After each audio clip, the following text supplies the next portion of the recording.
this is the quick version because there is another video which goes into much more detail. It's about 15 minutes long. Okay, so this is the summary, the overview. Let's get going.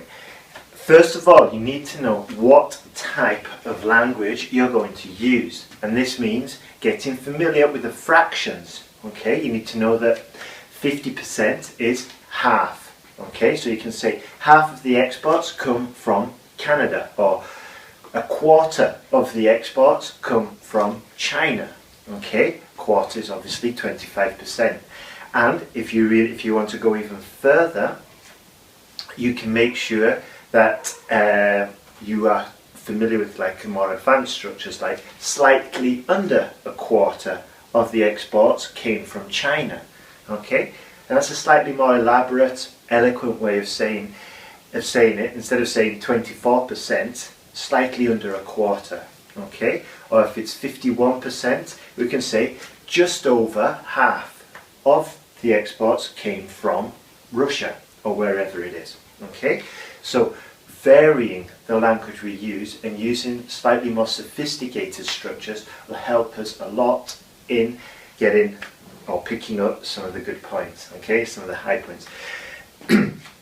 Next one. So we also need to implement the superlatives, and in this case what we're going to do is we're definitely going to mention the largest portion and the smallest portion, okay, without fail, okay, because by the very nature they're kind of exceptions. Alright, so we're going to mention the biggest. So in this case we'll say the largest portion of exports came from Yorkshire, for example, or whatever.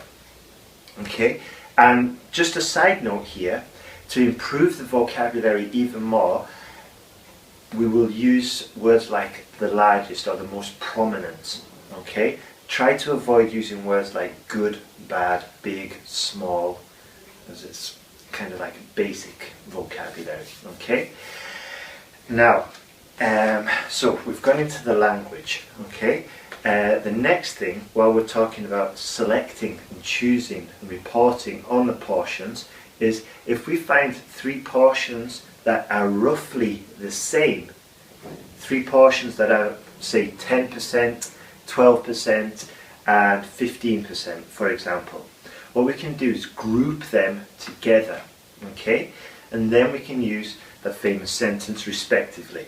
Okay, for example, Yorkshire, Derbyshire and Lancashire had 10, 12 and 15% of total 10, 12 and 15% respectively of total exports. Okay, so get to grips with that sentence because it's very useful as well.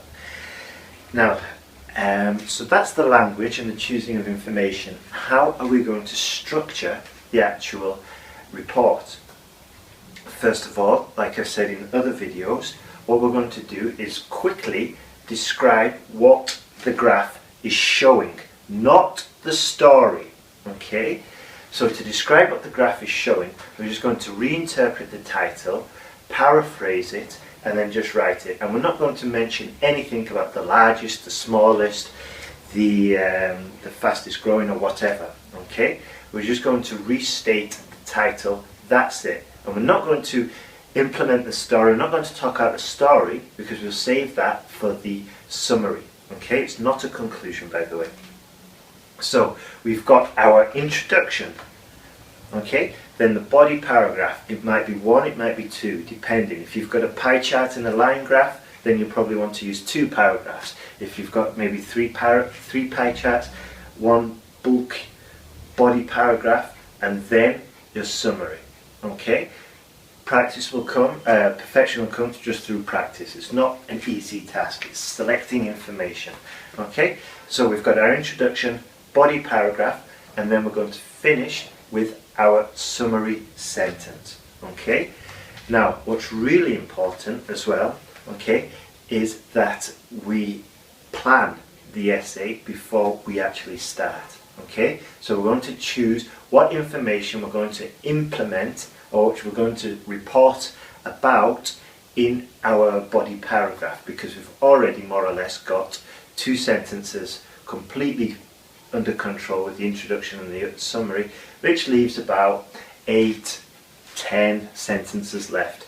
Okay, so choose that information before you start writing, and then transfer from your notes into your writing using superlative and all those language points we talked about before.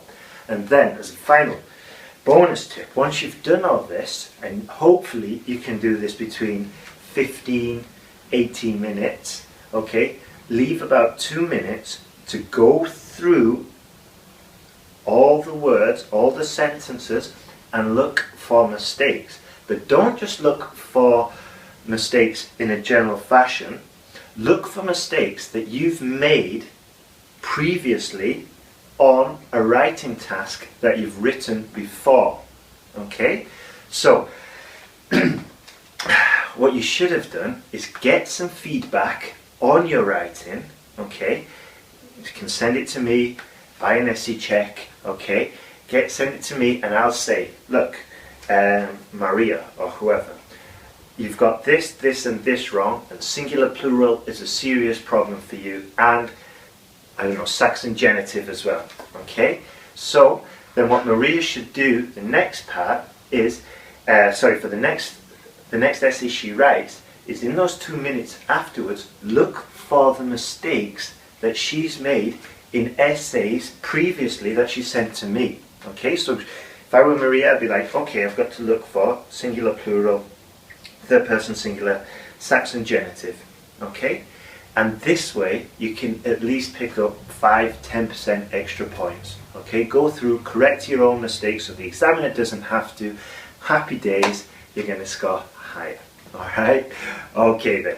So hopefully that will help you. If you want more tips like that, and more advice, and more support, more feedback, and you're desperate to improve, come to the website, sign up, and let's get cracking. Okay?